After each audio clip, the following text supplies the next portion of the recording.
Welcome friends.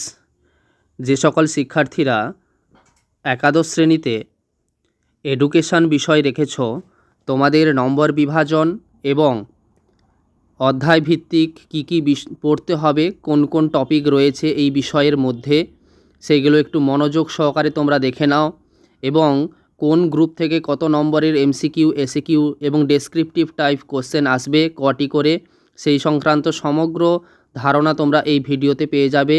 তোমরা সবাই মনোযোগ সহকারে ভিডিওটি শেষ পর্যন্ত দেখতে থাকো এবং যারা নতুন অবশ্যই চ্যানেল সাবস্ক্রাইব করে পাশে থাকা বেল আইকন অন করে রাখবে পরবর্তী ভিডিওর নোটিফিকেশান সবার আগে পাওয়ার জন্য। তো দেখো, এখানে প্রথম এডুকেশান যে সাবজেক্ট রয়েছে ক্লাস 11-এর নিউ সিলেবাসের কোশ্চেন প্যাটার্ন কি রয়েছে দেখো। এদিকে প্রথম বাঁ দিক থেকে দেখো, গ্রুপ এ, বি এবং গ্রুপ সি তিনটে গ্রুপ তোমাদের ভাগ করা আছে। প্রথম গ্রুপ এতে দেওয়া রয়েছে concept and factors of education. এই গ্রুপের মধ্যে অনেকগুলো করে অধ্যায় আছে, সেগুলো আমি পরে আসছি। প্রথম নম্বর বিভাজন দেখে নাও গ্রুপ অনুযায়ী, কোন গ্রুপে কটা অধ্যায়, টোটাল কটা অধ্যায়, পরের পার্টে আমি আসছি। গ্রুপ এতে, গ্রুপ এ বলে যে গ্রুপটা রয়েছে, এই পার্টের মধ্যে এমসিকিউ কোশ্চেন হবে 9টা।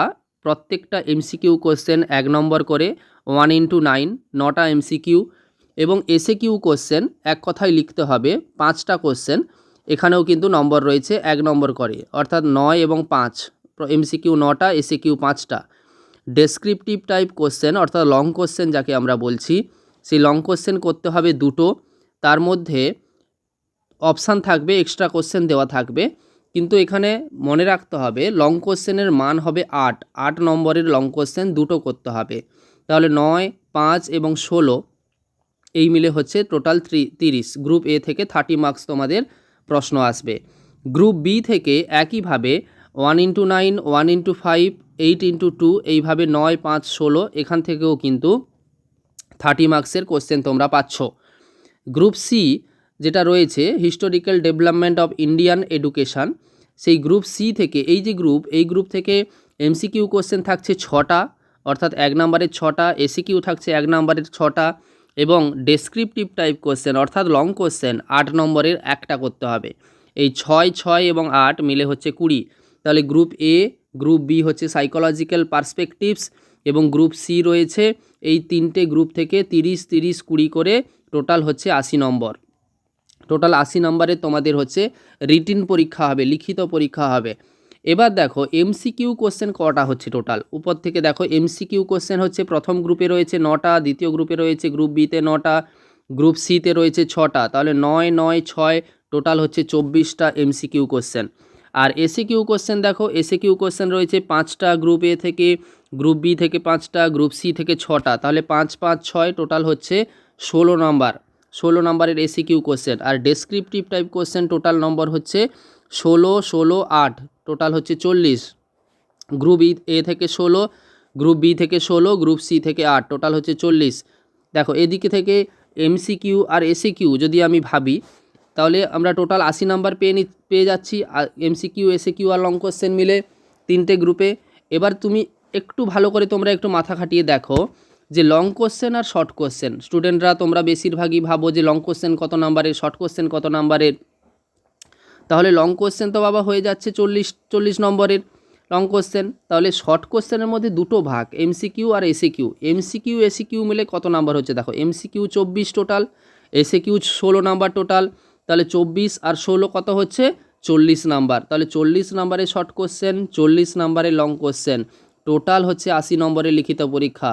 তাহলে এই নম্বর বিভাজন, সিলেবাস অনুযায়ী নম্বর বিভাজন বা কোশ্চেন প্যাটার্ন থেকে আমরা একটা বিষয় পরিষ্কার জানতে পাচ্ছি যে লং কোশ্চেন যেমন গুরুত্ব দিয়ে পড়তে হবে, শর্ট কোশ্চেনও কিন্তু সেম গুরুত্ব দিয়ে পড়তে হবে। শর্ট কোশ্চেনের নাম্বার কোনো কারণে যদি কমে যায় তাহলে কিন্তু অনেকটা নম্বরের দিক থেকে তোমরা পিছিয়ে যাবে। ক্লিয়ার আইডিয়া হলো সবার? তাহলে কোশ্চেন প্যাটার্ন বুঝে গেলে, নম্বর বিভাজন বুঝে গেলে। এবার দেখো তোমাদের এখানে উল্লেখ রয়েছে তিনটে group, group A, B, C.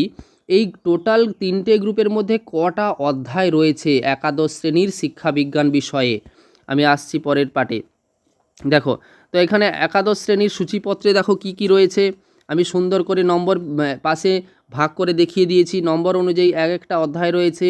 প্রথম অধ্যায় রয়েছে দেখো শিক্ষার ধারণা ও লক্ষ্য, 2 নম্বর অধ্যায় শিক্ষার উপাদানগুলির তাৎপর্য, 3 নম্বর অধ্যায় শিক্ষার বিভিন্ন রূপ। এই যে প্রথম 3টে অধ্যায়, এই প্রথম 3টে অধ্যায় হচ্ছে গ্রুপ এ। এই যে আমি উপরে দেখিয়েছি group A, group A, group B, group C, এইখানে কিন্তু আমি পাশে লিখে দিয়েছি দেখো প্রথম 3টে অধ্যায় গ্রুপ এ। তারপরে 4 নম্বর অধ্যায় হচ্ছে মনোবিজ্ঞান ও শিক্ষাবিজ্ঞান, 5 নম্বর অধ্যায় হচ্ছে শিশুর বৃদ্ধি ও বিকাশ, 6 নম্বর অধ্যায় হচ্ছে পরিণমন ও শিখন, 7 নম্বর অধ্যায় হচ্ছে জ্ঞানার্জনের প্রক্রিয়া, তার মধ্যে রয়েছে সংবেদন, প্রত্যক্ষণ এবং ধারণা। তাহলে এই পরের যে 4 নম্বর অধ্যায় থেকে 7 নম্বর অধ্যায়, 4, 5, 6, 7 অর্থাৎ এই যে 4টে অধ্যায়, এই 4টে অধ্যায় মিলে হচ্ছে গ্রুপ বি। বাদ বাকি পড়ে থাকলো 8 নম্বর অধ্যায় থেকে 8ম অধ্যায়ের নাম হচ্ছে প্রাচীন ভারতের শিক্ষা, 9 নম্বর অধ্যায় হচ্ছে মধ্যযুগীয় ভারতীয় শিক্ষা, 10 নম্বর অধ্যায় হচ্ছে আধুনিক শিক্ষা পদ্ধতির পরিপ্রেক্ষিতে গুরুত্বপূর্ণ ঘটনাবলী, এবং তার সঙ্গে কোনটা লেখা রয়েছে প্রাক স্বাধীনতার যুগ। 11 নম্বর অধ্যায় হচ্ছে ভারতে আধুনিক শিক্ষা বিকাশে বিখ্যাত ভারতীয় শিক্ষাবিদদের অবদান। এই যে 8 নম্বর অধ্যায় থেকে 11 নম্বর অধ্যায় পর্যন্ত এটা হচ্ছে গ্রুপ সি। ক্লিয়ার হলো তোমাদের? আরেকবার দেখে নাও, 1 থেকে 3 হচ্ছে গ্রুপ এ, 4 থেকে 7 হচ্ছে গ্রুপ বি, 8 থেকে 11 হচ্ছে গ্রুপ সি। তাহলে তোমাদের টোটাল কটা অধ্যায় পড়তে হচ্ছে? 11টা অধ্যায় তোমাদের টোটাল পড়তে হচ্ছে। মনে রাখার জন্য একটা ক্লু এখানে বলে দিচ্ছি, যেহেতু তোমরা 11-এ পড়ো, একাদশ শ্রেণীতে পড়ো, 11 যেহেতু শিক্ষা বিজ্ঞানে 11টা অধ্যায়, 11 আর 11 দুটোর সঙ্গে মিল রয়েছে, সেই জন্য মনে রাখবে তোমরা, খুব সুন্দরভাবে মনে থাকবে এটা। তাহলে টোটাল তো 80 নম্বরের লিখিত পরীক্ষা হয়ে গেল। এবার বাদ বাকি 20 নম্বর কোথায় রয়েছে? টোটাল তো 100 নম্বর ক্লাস 11-এর জন্য পরীক্ষায়, বাদ বাকি 20 নম্বর রয়েছে প্রকল্পমূলক কাজ বা প্রজেক্ট ওয়ার্ক, যেটা স্কুলের টিচাররা তোমাদের প্রকল্প বা প্রজেক্ট করতে দেবে, সেই অনুযায়ী তোমরা প্রকল্পের কাজটা করে একটা খাতা তৈরি করতে হয়, সেই খাতাটা তোমরা স্কুলে গিয়ে টিচারকে দিয়ে দেবে, অর্থাৎ তোমাদের বিষয় শিক্ষক যিনি আছেন ওনাকে তোমরা ওই খাতাটাকে তোমরা ওখানে প্রেজেন্ট করবে, এবং সেই খাতার পরিপ্রেক্ষিতে কিছু কিছু স্কুল ভাইভা করে, মানে কিছু সংক্ষিপ্ত প্রশ্ন জিজ্ঞাসা করে, কিছু স্কুল আবার করে না। সেই হিসাবে তোমরা তোমাদের কাজ যেভাবে টিচাররা গাইড করবে, ওই 20 নম্বরের জন্য স্কুলে গাইড করবে যেভাবে বিষয় শিক্ষকরা, তোমরা সেই মতো কাজটা করবে। এই প্রকল্পমূলক কাজ বা প্রজেক্ট ওয়ার্কে রয়েছে 20 নাম্বার, তাহলে 80 আর এখানে প্রজেক্টে 20, টোটাল হচ্ছে 100 নাম্বার।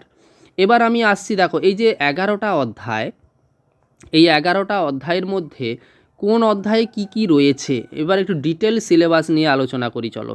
প্রথম দেখো, প্রথম অধ্যায়ের নাম দিয়েছে শিক্ষার ধারণা ও লক্ষ্য। এখানে তোমাকে কি কি পড়তে হবে? 1 নম্বর অধ্যায়ে প্রথম ইন্ট্রোডাকশান পার্ট বা সূচনা অংশ পড়তে হবে, শিক্ষার ব্যুৎপত্তিগত অর্থ, শিক্ষার সংজ্ঞা, শিক্ষার প্রকৃতি, শিক্ষার ধারণা, সংকীর্ণ অর্থে শিক্ষা, সংকীর্ণ অর্থে শিক্ষার বৈশিষ্ট্য, ব্যাপক অর্থে শিক্ষা, ব্যাপক অর্থে শিক্ষার বৈশিষ্ট্য, শিক্ষার সংকীর্ণ এবং ব্যাপক অর্থে শিক্ষার মধ্যে পার্থক্য, এগুলো সব পড়তে হবে। নেক্সট হচ্ছে শিক্ষা হলো একটি জীবনব্যাপী প্রক্রিয়া, এটা জানতে হবে। শিক্ষার লক্ষ্য, শিক্ষার অর্থ, শিক্ষার লক্ষ্য নির্ধারক উপাদানগুলি কী কী, শিক্ষার লক্ষ্যের প্রয়োজনীয়তা কেন রয়েছে, শিক্ষার লক্ষ্যের পরিবর্তনশীল কেন, মানে শিক্ষার লক্ষ্য কেন পরিবর্তনশীল, শিক্ষার বিভিন্ন ধরনের লক্ষ্য, এবং তার মধ্যে বিশেষ গুরুত্বপূর্ণ হচ্ছে শিক্ষার ব্যক্তিতান্ত্রিক ও সমাজতান্ত্রিক লক্ষ্য। এই ব্যক্তিতান্ত্রিক এবং সমাজতান্ত্রিক লক্ষ্য বিস্তারিত পড়তে হবে। উভয়ের মধ্যে সমন্বয় সাধন কেন প্রয়োজন সেটা জানতে হবে। শিক্ষার লক্ষ্য ব্যক্তিগত বিকাশ, এই পাঠটা জানতে হবে। শিক্ষার লক্ষ্য সামাজিক বিকাশ, শিক্ষার লক্ষ্য জাতীয় উন্নয়ন, এই সব পাঠগুলো প্রথম অধ্যায় থেকে জানতে হবে। অধ্যায় নাম্বার 2তে দেখো কি রয়েছিল, ওখানে কি ছিল, শিক্ষার তাৎপর্যপূর্ণ উপাদান, সেখানে কি কি জানতে হবে। 2 নম্বর ইউনিটে কি কি পড়তে হবে তোমাদের? প্রথম বলছে মূলত এখানে 4টে উপাদান সম্পর্কে জানতে হবে। প্রথম রয়েছে শিক্ষার্থী, অর্থাৎ শিক্ষার্থীর বংশগতি ও পরিবেশ সম্পর্কে জানতে হবে, তার ওই শিক্ষার্থী সংক্রান্ত কিছু সূচনা জানতে হবে, বংশধারা বা প্রকৃতি, বংশধারা শ্রেণীবিভাগ জানতে হবে, মেন্ডেলের সূত্রাবলী জানতে হবে, পরিবেশ ও তার প্রকৃতি জানতে হবে, পরিবেশের প্রকারভেদ জানতে হবে, বংশগতি ও পরিবেশের পারস্পরিক ক্রিয়ার ফল, এই পাঠটা পড়তে হবে। এইটা গেল প্রথম, ওই যে 2 নম্বর ইউনিটের প্রথম উপাদান শিক্ষার্থী। 2 নম্বর উপাদান কে রয়েছে? শিক্ষক। শিক্ষকের সম্পর্কে কিছু জানতে হবে, শিক্ষায় আধুনিক শিক্ষার ভূমিকা, প্রাচীন শিক্ষা ব্যবস্থায় শিক্ষকের স্থান কেমন ছিল, আধুনিক শিক্ষা ব্যবস্থায় কী রকম স্থান, শিক্ষকের বৈশিষ্ট্য ও গুণাবলী, শিক্ষকের ভূমিকা ও কার্যাবলী, পাঠ্যক্রম জানতে হবে। 3 নম্বর উপাদান পাঠ্যক্রম রয়েছে, পাঠ্যক্রমের সংজ্ঞা, গতানুগতিক ও আধুনিক ধারণা অনুযায়ী পাঠ্যক্রমের সংজ্ঞা, পাঠ্যক্রমের বৈশিষ্ট্য, পাঠ্যক্রমের গতানুগতিক ধারণা, পাঠ্যক্রমের আধুনিক ধারণা, পাঠ্যক্রমের গতানুগতিক ও আধুনিক ধারণার মধ্যে পার্থক্য, বিভিন্ন প্রকার পাঠ্যক্রম সম্পর্কে জানতে হবে, বিষয়ভিত্তিক বা গতানুগতিক পাঠ্যক্রম, বিষয়ভিত্তিক পাঠ্যক্রমের ত্রুটি জানতে হবে, বিষয়ভিত্তিক পাঠ্যক্রমের ত্রুটি দূরীকরণ কিভাবে হয়, কর্মকেন্দ্রিক পাঠ্যক্রম তার বৈশিষ্ট্য, প্রকারভেদ, উপযোগিতা, ত্রুটি, তারপরে অভিজ্ঞতা ভিত্তিক পাঠ্যক্রম পড়তে হবে, কেন্দ্রীয় পাঠ্যক্রম কি পড়তে হবে, অবিচ্ছিন্ন পাঠ্যক্রম বা সমন্বয়ী পাঠ্যক্রম কি, জীবনকেন্দ্রিক পাঠ্যক্রম কি, গতানুগতিক পাঠ্যক্রমের সঙ্গে কর্মকেন্দ্রিক পাঠ্যক্রমের পার্থক্য, পাঠ্যক্রম রচনার সাংগঠনিক উপাদান, এইগুলো জানতে হবে। শিক্ষার উদ্দেশ্য, শিক্ষার্থীর চাহিদা ও সামর্থ্য, পর্যাপ্ত সুযোগ সুবিধা, পাঠ্যক্রম রচনার নীতি, সহপাঠ্যক্রমিক কার্যাবলী, এই অধ্যায়ের মধ্যে গুরুত্বপূর্ণ পাঠ সহপাঠ্যক্রমিক কার্যাবলী সম্পর্কে জানতে হবে, তার অর্থ, সংজ্ঞা, শ্রেণীবিভাগ, তাৎপর্য, এগুলো জানতে হবে। এবার কি রয়েছে, পরিবেশ রয়েছে, পরিবেশের ধরন, তার বৈশিষ্ট্য, শ্রেণীবিভাগ, কত রকমের পরিবেশ হয়, প্রাকৃতিক, সামাজিক, এই পরিবেশগুলো সম্পর্কে জানতে হবে, শিশুর জীবন বিকাশে পরিবেশের প্রভাব, এইগুলো জানলে 2 নম্বর অধ্যায় শেষ হবে। এবার 3 নম্বর অধ্যায়ে চলে যাও। 3 নম্বর অধ্যায় বলছে কি রয়েছে, অধ্যায়ের নাম দিয়েছে শিক্ষার রূপ। তো এখানে কি জানতে হবে, অনিয়ন্ত্রিত শিক্ষা সম্পর্কে জানতে হবে, অনিয়ন্ত্রিত শিক্ষার সংজ্ঞা, বৈশিষ্ট্য, ত্রুটি, কার্যাবলী, এগুলো জানতে হবে, ত্রুটি পর্যন্ত জানতে হবে। তারপরে পরিবারের শিক্ষামূলক কার্যাবলী জানতে হবে, গণমাধ্যমের ভূমিকা, বিশেষ করে সংবাদপত্র, চলচ্চিত্র, রেডিও, দূরদর্শন, নিয়ন্ত্রিত শিক্ষা সম্পর্কে জানতে হবে, তার বৈশিষ্ট্য, সীমাবদ্ধতা, বিদ্যালয়ের ভূমিকা জানতে হবে, বিদ্যালয় ও সমাজের সম্পর্ক জানতে হবে, বিদ্যালয়কে সমাজের প্রতিচ্ছবি বলা হয় কেন, এটাও পড়তে হবে, বিদ্যালয়কে সমাজের প্রতিচ্ছবি করার উপায়গুলো কি কি রয়েছে, এইগুলো সব পড়তে হবে। এরপর রয়েছে প্রথামুক্ত শিক্ষা, তার অর্থ, বৈশিষ্ট্য, প্রয়োজনীয়তা এবং ধরন, তার প্রতিষ্ঠানগুলো কি কি রয়েছে, দূরাগত শিক্ষা কি, তার বৈশিষ্ট্য, এগুলো জানতে হবে, মুক্ত শিক্ষা, ডাকযোগে শিক্ষা বা পত্রযোগে শিক্ষা, নিয়ন্ত্রিত ও অনিয়ন্ত্রিত শিক্ষার মধ্যে পার্থক্য, নিয়ন্ত্রিত ও প্রথামুক্ত শিক্ষার পার্থক্য, এইগুলো পড়লে 3 নম্বর ইউনিট শেষ হবে। 4 নম্বর ইউনিট কি রয়েছে দেখো, মনোবিদ্যা ও শিক্ষা মনোবিদ্যা। তো এখানে কি কি পড়বে তোমরা, মনোবিদ্যার সংজ্ঞা, সবথেকে গুরুত্বপূর্ণ পার্ট কিন্তু এডুকেশানে সাইকোলজি রয়েছে, এই জন্য এডুকেশান এত গুরুত্বপূর্ণ। তো এই সাইকোলজি পার্টটা অর্থাৎ মনোবিদ্যা পার্টটা তোমাদের ভালো করে জানতে হবে। মনোবিদ্যার ইংলিশ শব্দ হচ্ছে সাইকোলজি। তো মনোবিদ্যার যে অধ্যায়টা, এটা ভালো করে পড়বে, মানুষের মন বুঝতে পারবে তোমরা। মনোবিদ্যার উপরে অনেক ভিডিও আমার চ্যানেলে রয়েছে, মনের উপরে অনেক ভিডিও রয়েছে, মানুষের মন চিনবে কীভাবে, মানুষকে চিনবে কীভাবে, এইরকম কিছু সাইকোলজিক্যাল থিঙ্কিং ভিডিও দেওয়া রয়েছে, তোমরা দেখবে চ্যানেলের মধ্যে রয়েছে। তো দেখো এই 4 নম্বর অধ্যায়ের মধ্যে কি পড়তে হবে, মনোবিদ্যার সংজ্ঞা, তার ব্যুৎপত্তিগত অর্থ, শিক্ষা ও মনোবিদ্যার সম্পর্ক, তার গুরুত্ব, শিক্ষা মনোবিদ্যার সংজ্ঞা, তার প্রকৃতি, গুরুত্ব, এইগুলো সব জানতে হবে। এবার 5 নম্বর অধ্যায়, শিক্ষা মনোবিদ্যা, ছোট্ট ইউনিট কিন্তু দেখো, ছোট্ট ইউনিট একদম। তো এবার 5 নম্বর ইউনিটে চলে যাও। 5 নম্বর ইউনিট বলছে শিশুর বৃদ্ধি ও বিকাশ। এখান থেকে কি পড়বে, বৃদ্ধি এবং বিকাশ সংক্রান্ত ডিটেলসে পড়তে হবে এখানে। তো প্রথম বৃদ্ধির সংজ্ঞা, বিকাশের বৈশিষ্ট্য, বৃদ্ধির বৈশিষ্ট্য, বিকাশ বৃক্ষ কী, বৃদ্ধি ও বিকাশের পার্থক্য কী, জীবন বিকাশের বিভিন্ন স্তরের বৈশিষ্ট্য ও চাহিদা, যেমন শৈশবকালে দৈহিক বিকাশ, মানসিক বিকাশ, সামাজিক বিকাশ, শৈশবকালের চাহিদা, শৈশবকালের প্রাক প্রাথমিক শিক্ষার উদ্দেশ্য কী, তার পাঠ্যক্রম কী, প্রাক প্রাথমিক শিক্ষার প্রতিষ্ঠানগুলো কী কী রয়েছে প্রতিষ্ঠানগুলো সম্পর্কে জানতে হবে, যেমন ক্রেশ, নার্সারি, মন্তেশ্বরী, কিন্ডারগার্টেন, এগুলো সম্পর্কে জানবে। প্রাক বুনিয়াদী বিদ্যালয় সম্পর্কে জানতে হবে, বাল্য শিক্ষা মন্দির পর্যন্ত জানলে শৈশবকালের মধ্যে। এবার বাল্যকাল সম্পর্কে জানতে হবে, বাল্যকালের দৈহিক বিকাশ, তার প্রাথমিক শিক্ষার উদ্দেশ্য, প্রাথমিক শিক্ষার পাঠ্যক্রম, নিম্ন প্রাথমিক শিক্ষার পাঠ্যক্রম কী, উচ্চ প্রাথমিক শিক্ষার পাঠ্যক্রম কী, কৈশোরকাল সম্পর্কে জানতে হবে, আবার কৈশোরকালের আবার এইরকমইভাবে সবই একই, কৈশোরকালের আবার জানতে হবে বৈশিষ্ট্য, চাহিদা, ধারণা, উদ্দেশ্য, কৈশোরকালের যে শিক্ষা ব্যবস্থা, মাধ্যমিক শিক্ষার ধারণা, তার উদ্দেশ্য, এবং বিভিন্ন কমিশনগুলো আছে, কোঠারি কমিশন, মুদালিয়ার কমিশন, আমাদের দেশের মাধ্যমিক শিক্ষার উদ্দেশ্য কী, মাধ্যমিক শিক্ষার পাঠ্যক্রম, শিক্ষা প্রতিষ্ঠান, উচ্চ মাধ্যমিক শিক্ষার পাঠ্যক্রম, উচ্চ মাধ্যমিক স্তরে বৃত্তিমূলক পাঠ্যক্রম কী রয়েছে, এগুলো জানতে হবে। প্রাপ্তবয়স্ককালের কিছু শিক্ষা ব্যবস্থা রয়েছে, সেগুলো জানতে হবে। উচ্চশিক্ষার ধারণা, রাধাকৃষ্ণন কমিশনের সুপারিশ, উচ্চশিক্ষার উদ্দেশ্য, রাধাকৃষ্ণন কমিশনের ও কোঠারি কমিশনের সুপারিশ, উচ্চশিক্ষা স্তরের পাঠ্যক্রম, উচ্চশিক্ষার যে প্রতিষ্ঠানগুলো রয়েছে সেগুলো জানতে হবে। দিলে 5 নম্বর ইউনিট শেষ হবে। এবার দেখো 6 নম্বর ইউনিট কি রয়েছে। 6 নম্বর ইউনিট হচ্ছে পরিণমন ও শিখন। 6 নম্বর ইউনিটের মধ্যে তোমাকে কি জানতে হবে, পরিণমন এবং শিখন সম্পর্কে বিস্তারিত জিনিস তোমাদের জানতে হবে। তার সংজ্ঞা জানতে হবে, অর্থাৎ পরিণমনের ও শিখনের সংজ্ঞা, পরিণমনের বৈশিষ্ট্য, শিখনের বৈশিষ্ট্য, শিখনের সংজ্ঞা, দুটোর মধ্যে তুলনা, শিশুর জীবন বিকাশে শিখন ও পরিণমনের গুরুত্ব, এইগুলো সব পড়তে হবে। 7 নম্বর ইউনিটে চলে এসেছি। 7 নম্বর ইউনিটের নাম হচ্ছে সংবেদন, প্রত্যক্ষণ এবং ধারণা রয়েছে, দেখবে জ্ঞানার্জনে জড়িত প্রক্রিয়া, সংবেদন, প্রত্যক্ষণ, ধারণা। এখানে সংবেদন, প্রত্যক্ষণ, ধারণা নিয়ে বিস্তারিত জানতে হবে। সংবেদনের সংজ্ঞা, বৈশিষ্ট্য, ধর্ম, শ্রেণীবিভাগ, গুরুত্ব, প্রত্যক্ষণের সংজ্ঞা, বৈশিষ্ট্য, পর্যায়, গুরুত্ব, সংবেদন প্রত্যক্ষণের পার্থক্য বা তুলনা, ধারণার সংজ্ঞা, বৈশিষ্ট্য, ধারণার স্তর, শিক্ষাক্ষেত্রে ধারণা গঠন ও জ্ঞানার্জনের গুরুত্ব, এইগুলো সব পড়তে হবে। 8 নম্বর ইউনিটের রয়েছে প্রাচীন ভারতের শিক্ষা ব্যবস্থা। সেখানে কি পড়তে হবে, প্রাচীন ভারতের ব্রাহ্মণ্য শিক্ষা ব্যবস্থা, ব্রাহ্মণ্য শিক্ষার অবদান, ব্রাহ্মণ শিক্ষার ত্রুটি, আবার একইভাবে বৌদ্ধ শিক্ষা ব্যবস্থা জানতে হবে, তার অবদান, বৌদ্ধ শিক্ষার অবনতির কারণ, ব্রাহ্মণ্য বৌদ্ধ শিক্ষার মধ্যে সাদৃশ্য বৈসাদৃশ্য, প্রাচীন ভারতের যে শিক্ষা কেন্দ্রগুলো রয়েছে বিশেষ করে তক্ষশিলা, নালন্দা, এইগুলো সম্পর্কে জানতে হবে। এবার মধ্যযুগীয় শিক্ষা, ভারতীয় শিক্ষা ব্যবস্থা 9 নম্বর ইউনিটে চলে এসেছি। এখানে কি জানতে হবে, মুসলিমদের শিক্ষা ব্যবস্থা, মুসলিম শিক্ষার অভিযান কেমন ছিল, এই শিক্ষার প্রসার কিভাবে হয়েছে, ইসলামিক শিক্ষা বা মুসলিম শিক্ষা, মুসলিম শিক্ষা আর ইসলামিক শিক্ষা একই, যাকে মধ্যযুগীয় শিক্ষা ব্যবস্থা বলা হচ্ছে।